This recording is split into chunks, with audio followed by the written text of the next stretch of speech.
નમસ્કાર, સીએનબીસી બજારના મની મેનેજરમાં આપનું સ્વાગત છે અને મની મેનેજર એટલે તમારા નાણાંનો ચોક્કસ આયોજન માટે અપાતું માર્ગદર્શન. હું પ્રીતિ દલાલ આપનું સ્વાગત કરું છું આજના મની મેનેજરના ખાસ એપિસોડમાં.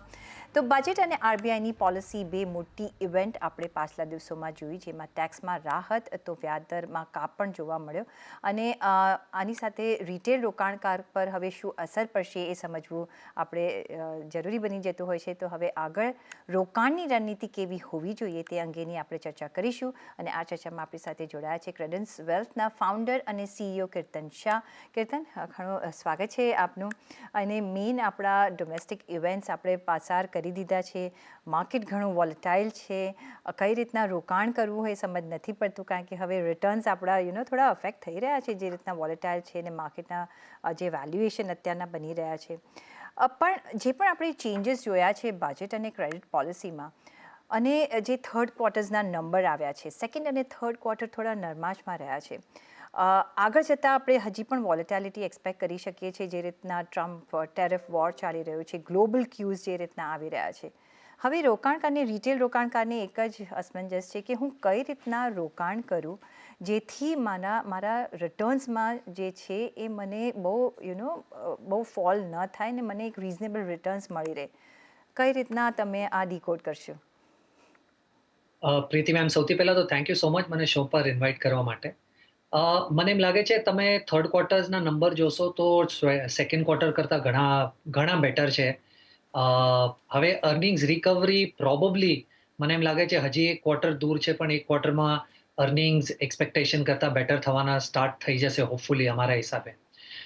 પણ કારણ કે ગ્લોબલી અગર તમે જોશો ટ્રમ્પનું ટ્રેડ વોર ક્યારે ખતમ થશે આઈડિયા નથી.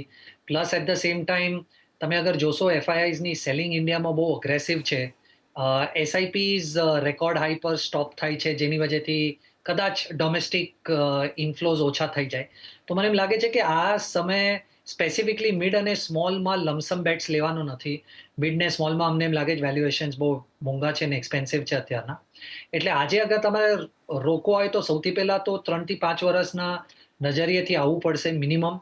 અને એક સાથે પૈસા રોકવાની જરૂરત નથી. તમે પ્રોબેબલી આજથી 3 મહિના કે 6 મહિના સુધી ધીરે ધીરે કરીને અગર આજે તમારી પાસે જેટલા પૈસા જેને ડિપ્લોય કરશો તો સારી એક એવરેજ બેસી હશે બાઇંગ પ્રાઇસ પર. તો મને એમ લાગે છે કે આ 2-3 વસ્તુ ધ્યાનમાં રાખીએ તો પણ એવરીથિંગ સેડ એન્ડ ડન 3 થી 6 મહિના સુધી ડિપ્લોય કરો ને 3 થી 5 વર્ષના વ્યૂથી મારા હિસાબે આવવું જોઈએ.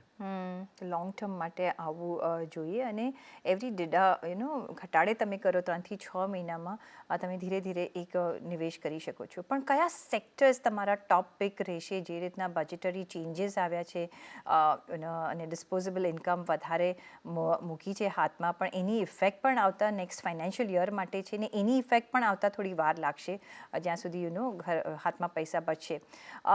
કઈ રીતના, કયા સેક્ટરમાં તમે અત્યારના વધારે બુલિશ છો, કયા સેક્ટર્સ વિધિન કયા વર્ટિકલ્સમાં પણ તમે બુલિશ છો, એ બંને કહી દો. અમને છે ને બે સેક્ટર્સ બહુ સારા લાગે છે હમણાં. સૌથી પહેલા તો એક ડિરેક્ટ કોરિલેશન છે બજેટને લઈને, જે છે કન્ઝમ્પશન. કન્ઝમ્પશન આપણે જ્યારે બજેટમાં એન્ટર થયા એની પહેલા જ consumption as a sector 20-21% last યરમાં નીચે હતું. એટલે ઓલરેડી તમે એક નેગેટિવિટી જોઈ છે આ સેક્ટરમાં અને કોઈ એક્સપેક્ટેશન નહોતી આ સેક્ટરને બજેટથી કે એનાથી રેલિવન્ટ કંઈ આવશે. પણ આજે તમે જોવો જે હિસાબે ટેક્સ કટ્સ થયા છે કે 12 લાખ સુધીની ઇન્કમ પર કોઈ ટેક્સ નહીં લાગે અને ગવર્મેન્ટે 1 લાખ કરોડનું ડાયરેક્ટ ટેક્સ ને જવા દીધું છે. આ બધા પૈસા હોપફુલી જ્યારે ઇન્વેસ્ટર્સના હાથમાં આવશે તો એ કન્ઝમ્પશનમાં યુઝ થશે, ડિસ્ક્રિશનરી અને નોન ડિસ્ક્રિશનરી બેવમાં. એક વસ્તુ છે જે મને એમ લાગે છે જે ઘણા બધા લોકો વાત નથી કરતા કે આપણને ખબર છે કે બહુ મોટી બ્લેક ઇકોનોમી છે ઇન્ડિયામાં પણ આજે પણ.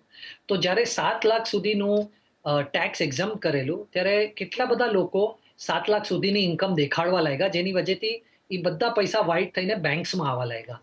મને લાગે છે એ બહુ મોટો ઇમ્પેક્ટ છે કે આજે હવે તમે જ્યારે 12 લાખ સુધીની ઇન્કમ અલાઉ કરી છે તો આ જ લોકો જે 7 લાખની ઇન્કમ દેખાડતા હતા હવે કદાચ 12 લાખની ઇન્કમ દેખાડવા લાગશે, જેની વજહથી જે 5 લાખ રૂપિયા એડિશનલી બેંકમાં આવે છે એ કાં તો ઇન્વેસ્ટ થશે કાં તો ખર્ચો થશે.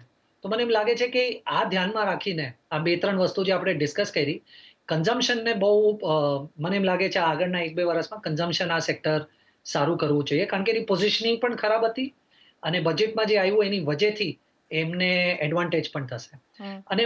અને મને લાગે છે કે પ્રાઇવેટ બેંક પણ પ્રોબેબલી એક સેક્ટર છે જે ધ્યાન દેવા જેવું છે. 2-3 વસ્તુ છે. એને બજેટથી કાંઈ બહુ ડાયરેક્ટલી લેવા દેવા નથી. પણ તમે ક્રેડિટ પોલિસી જોશો તો આજે ઘણી બધી પ્રાઇવેટ બેંક્સ છે જે 2020-21ના કોવિડના ભાવો કે વેલ્યુએશન્સ પર ટ્રેડ કરે છે. એટલે વેલ્યુ કમ્ફર્ટ તો છે પ્રાઇવેટ બેંક્સમાં. એની સાથે સાથે પણ આરબીઆઈની પોલિસીમાં મને એમ લાગે છે કે હવે આજ પછી 25 કે 50 બેસિસ પોઈન્ટ્સમાં નો જ હજી ઘટાડો થશે એવી ઇમ્પ્રેશન આવે છે. તો જેટલું ઓછું કટ્સ થશે એટલું બેંક માટે સારું રહેશે. કારણ કે જેટલા વધારે કટ્સ થશે રેટમાં એ લોકોનું એટલી નિમ્સ ઓછી થઈ જશે. તો કારણ કે હવે એક્સપેક્ટેશન છે કે ખાલી 1 કે 2 જ રેટ કટ આવશે અને વેલ્યુએશન પણ સપોર્ટિવ છે. તો મને એમ લાગે છે કે બેંક્સ કદાચ અહીંયાથી સારું કરી શકે. કારણ કે આરબીઆઈ પણ બહુ એક્સપ્લિસિટલી કીધું છે કે અમે મેક શ્યોર કરશું કે માર્કેટમાં લિક્વિડિટી અવેલેબલ છે બેંક્સ માટે. તો મને એમ લાગે છે કન્ઝમ્પશન અને બેન્કિંગ, પ્રાઇવેટ બેન્કિંગ આ 2 સેક્ટર કદાચ 1-2 વર્ષના વ્યૂથી સારું કરવું જોઈએ. કન્ઝમ્પશનમાં તમે વધારે ધ્યાન સ્ટેપલ પર આપશો અને ડિસ્ક્રિશનરી પર આપશો, અને ઇફ ડિસ્ક્રિશનરી કયું વર્ટિકલ્સ તમને અહીંયા વધારે પ્રોમિસિંગ લાગે છે? નોન ડિસ્ક્રિશનરી એકચ્યુઅલી વધારે સારું લાગે છે અમને. પણ અગર એટલે નોન ડિસ્ક્રિશનરીમાં તમે જોશો તો ઓટોઝ બહુ સારું છે. લોજિક પણ સેમ છે કે તમે ઓલરેડી ઓટો છેલ્લા 1 વર્ષનું રિટર્ન બહુ ખરાબ આવ્યું છે. એટલે પોઝિશનિંગ ઓલરેડી સેક્ટરની બહુ ખરાબ જ છે આમે તે, રાઈટ? અને પ્લસ આજે ઇન્ક્રિમેન્ટલ પૈસા આવ્યા છે. કદાચ અગર નોન ડિસ્ક્રિશનરીમાં યુઝ થવા લાગે તો વેલ્યુએશન કમ્ફર્ટ તો છે જ ને, બેલેન્સ શીટ કમ્ફર્ટ પણ આવી જશે. અને ડિસ્ક્રિશનરીમાં તો અમને એમ લાગે છે કે બધું સારું જ છે. પણ લાર્જલી આઈ થિંક બહુ large impact quick service restaurants પર ને એવી બધી સેક્ટર્સ પર આવશે. કારણ કે આ બધા સ્ટોક એટલે ઓવરઓલ એફએમસીજીનું તમે બાસ્કેટ જોઈ લો તો ઓવરઓલ એફએમસીજી બાસ્કેટ છેલ્લા 1 વર્ષમાં બહુ અંડર પરફોર્મ કર્યું છે. તો મને લાગે છે એ પોઝિશનિંગનો ફાયદો આખા સેક્ટરને થશે. પણ સ્પેસિફિકલી અગર નોન ડિસ્ક્રિશનરીની વાત કરીએ તો અમને ઓટો સારું લાગે છે. ઓકે.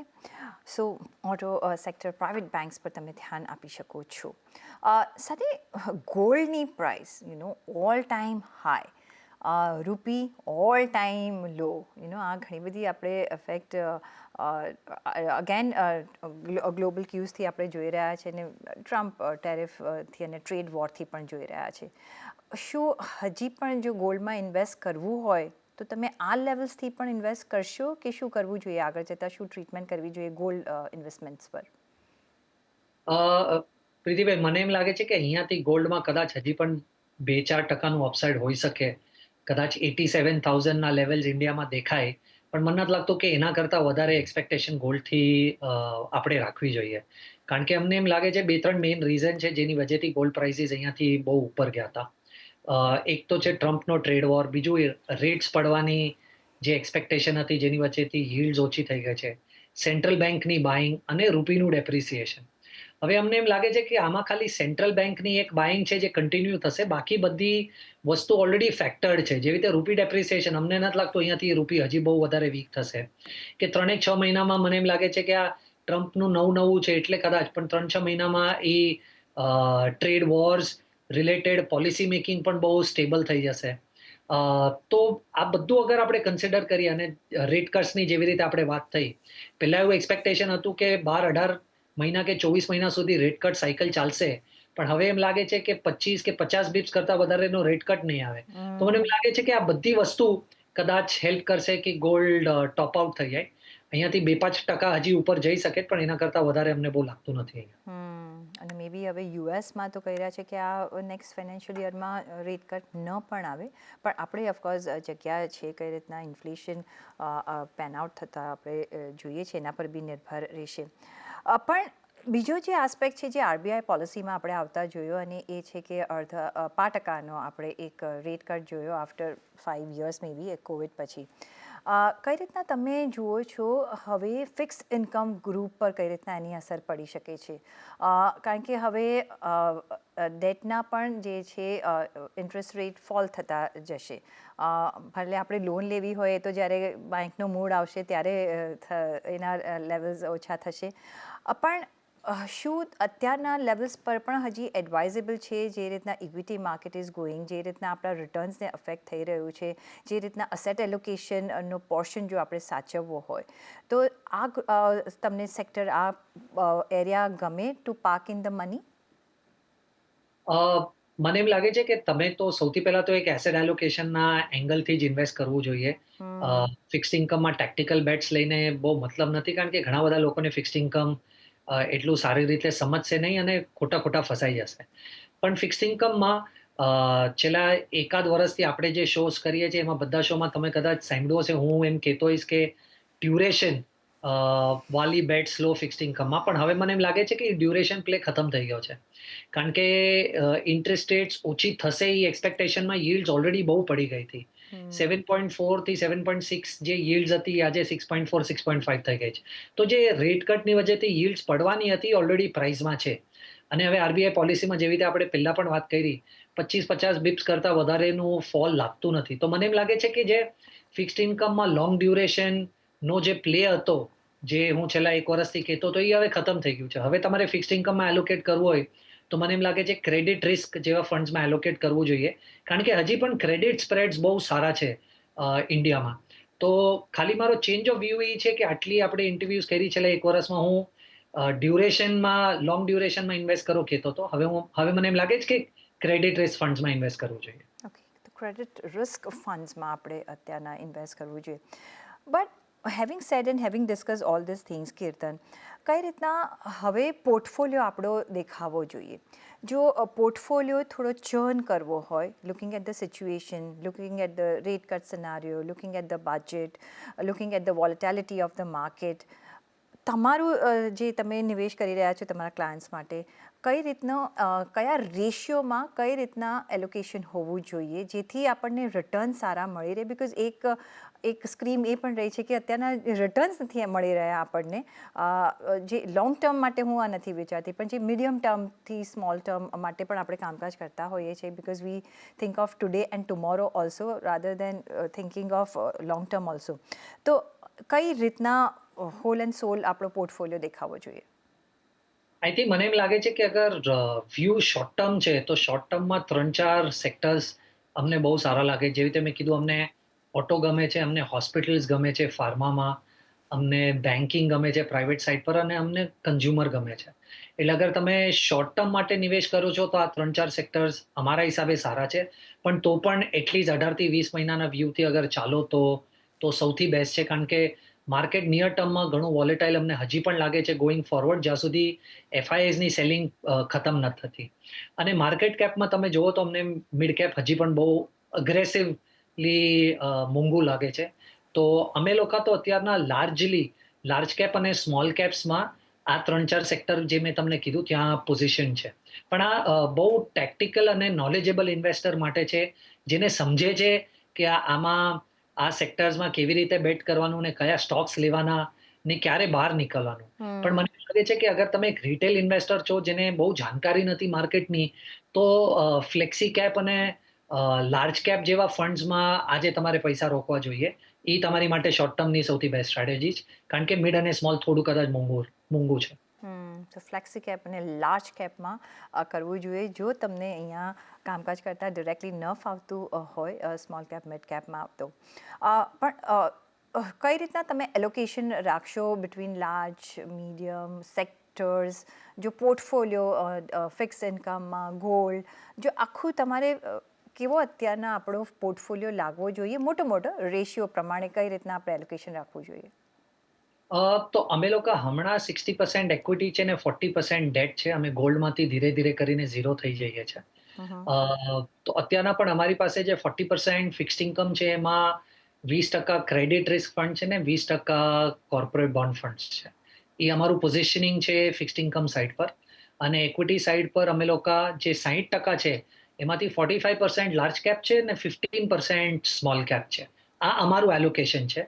પણ અગર તમે જેવી રીતે અગ્રેસિવ ઇન્વેસ્ટર છો ને કદાચ બેટ્સ લઈ શકો છો, તો તમે જે 60%નું આપણે જે ઇક્વિટી એલોકેશનની હમણાં વાત કરી છે, એ ઇક્વિટી એલોકેશનમાંથી તમે આ 4 સેક્ટર્સ જે મેં હમણાં કીધા, ઓટો થઈ ગયું, કન્ઝ્યુમર થઈ ગયું, ફાર્મા થઈ ગયું, આ 3-4 સેક્ટરમાં તમે ડેફિનેટલી વધારે પૈસા રોકી શકો છો. પણ આઈ વુડ સજેસ્ટ કે તમે ત્યારે જ કરજો અગર તમે પ્રોફેશનલ ઇન્વેસ્ટર છો, કારણ કે સેક્ટર ઇન્વેસ્ટિંગ ડબલ એજ સોર્ડ છે.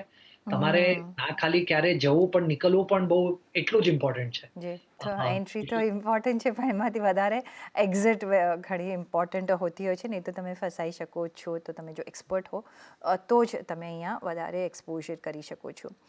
ફાઇનલી કીર્તન, કેટલા રિટર્ન્સની એક્સપેક્ટેશન, નેટ રિટર્ન્સની એક્સપેક્ટેશન રાખીને ચાલવું જોઈએ? બિકોઝ આપણા એક્સપેક્ટેશન ઘણા હાઈ રહ્યા છે, જો કે હવે થોડા કામ ડાઉન થયા હશે looking at the market position, કારણ કે આપણે માર્કેટની આ વોલેટિલિટી ઘણા વખતથી હવે એક્સપિરિયન્સ કરી રહ્યા છે.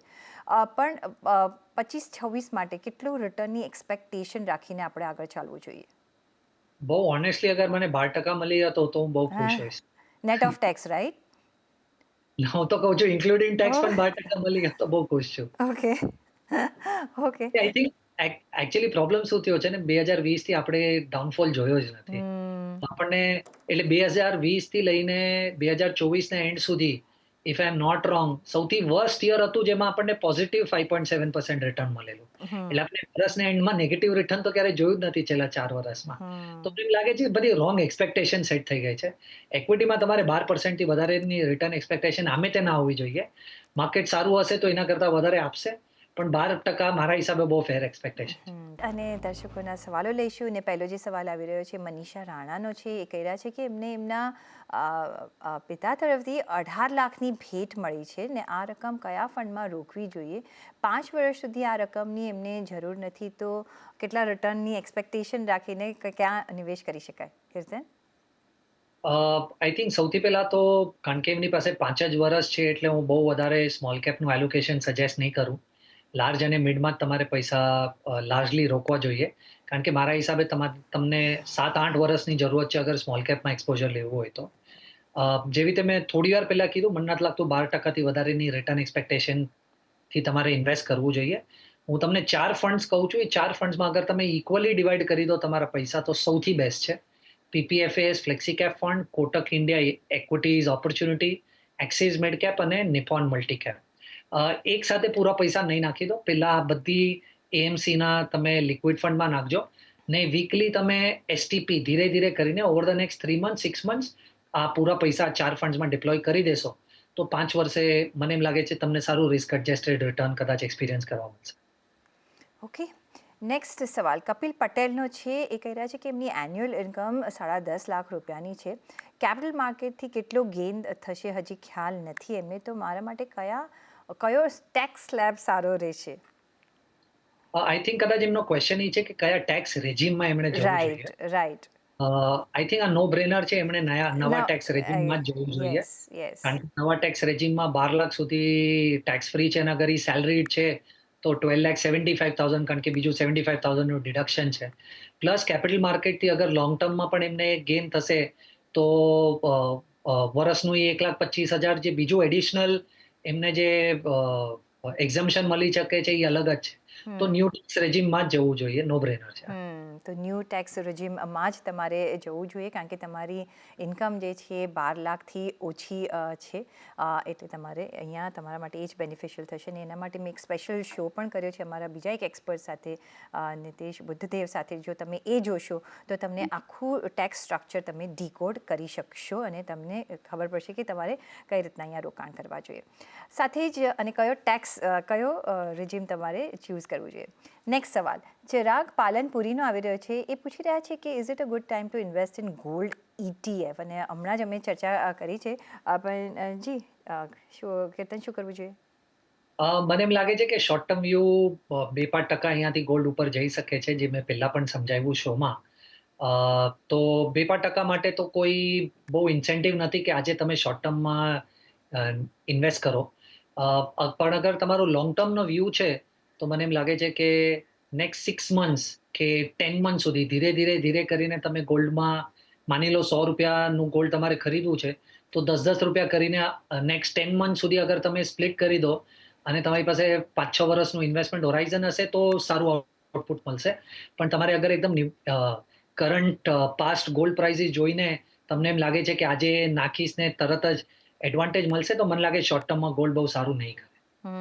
શોર્ટ ટર્મમાં તો ગોલ્ડ સારું નહીં કરે, પણ આ બધાનો હજી પણ કીર્તન આપણે જોઈએ ને તો ગોલ્ડની હજી ચમક એટલી બધી છે, કારણ કે the way it has moved up અને હજી પણ લોકો નિવેશ કરી રહ્યા છે. મેં જોયું છે કે હજી પણ નિવેશ કરી રહ્યા છે. મે બી હવે 2-4% ગેઇન માટે કરી રહ્યા છે. આઈ ડોન્ટ નો, કારણ કે હવે ગોલ્ડની પ્રાઇસ વધી કેટલી વચ્ચે અને ઇટ્સ લાઈક અનરીચેબલ લેવલ્સ અત્યારના ગયા છે. તમે કહ્યું કે હવે એટલું બધું અપ્રિસિએશન નહીં થાય, પણ સપોઝ જો આ ટ્રમ્પ ટ્રેડ વોર વધારે ચાલે છે, જો આઈ હોપ કે ન ચાલે, તો તમને લાગે છે કે 2-4%થી બિયોન્ડ પણ ગોલ્ડ જઈ શકે છે? કેટલી ક્ષમતા ધરાવે છે તમારા મતે? હા, અગર માની લો ટ્રમ્પનો ટ્રેડ વોર અગર ખતમ નથી થતો ને પોલિસી ડિસિઝન મેકિંગ ક્લિયર નથી ને ઘડી કાંઈ ને કાંઈ ચેન્જ થાય છે, તો એ સિચ્યુએશનમાં ડેફિનેટલી ઇન્વેસ્ટર્સ થોડા રિસ્ક ઓફ થઈ જાય ને આ બધા પૈસા ડોલર અને ગોલ્ડમાં ટિપિકલી ઇન્વેસ્ટ થઈ જાય.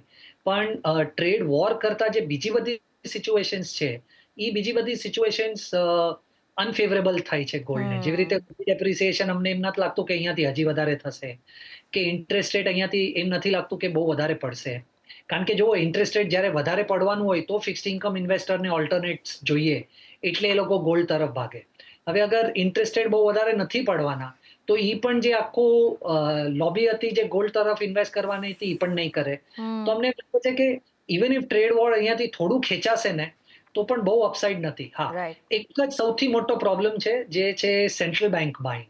સેન્ટ્રલ બેંકનું બાઇંગ કન્ટિન્યુઅસ રહ્યું છે ને હવે કેટલું બાય કરશે એ નથી ખબર, પણ એ એક મેજર ફેક્ટર છે જે હજી પણ ગોલ્ડ પ્રાઇસીસને ઉપર લઈ જઈ શકે. અને એ વર્લ્ડ ઓવર બધી ગ્લોબલ ઇકોનોમીઝની બેંક આપણે જોઈ રહ્યા છે કે એવરીબડી ઇઝ બાઇંગ ગોલ્ડ, અને એના આધારે આઈ થિંક વધારે ગોલ્ડમાં એટલે પણ ઇન્ટરેસ્ટ રહેલો છે. પણ આપણે એક ક્લોઝ વોચ રાખીશું, અને આ બધું જ સમજવું ઘણું જરૂરી છે જ્યારે તમે સોનામાં ફર્ધર ઇન્વેસ્ટમેન્ટની તમે વિચારતા હો ત્યારે.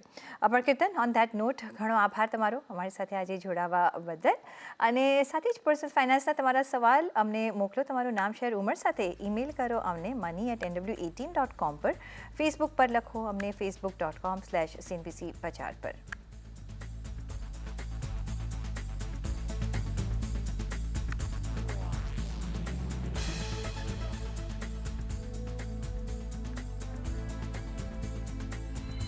અને આ સાથે જ મની મેનેજરના આ એપિસોડમાં બસ અત્યારના આટલું જ. પાછા મળીશું નેક્સ્ટ એપિસોડમાં. ત્યાં સુધી આપશો રજા. નમસ્કાર.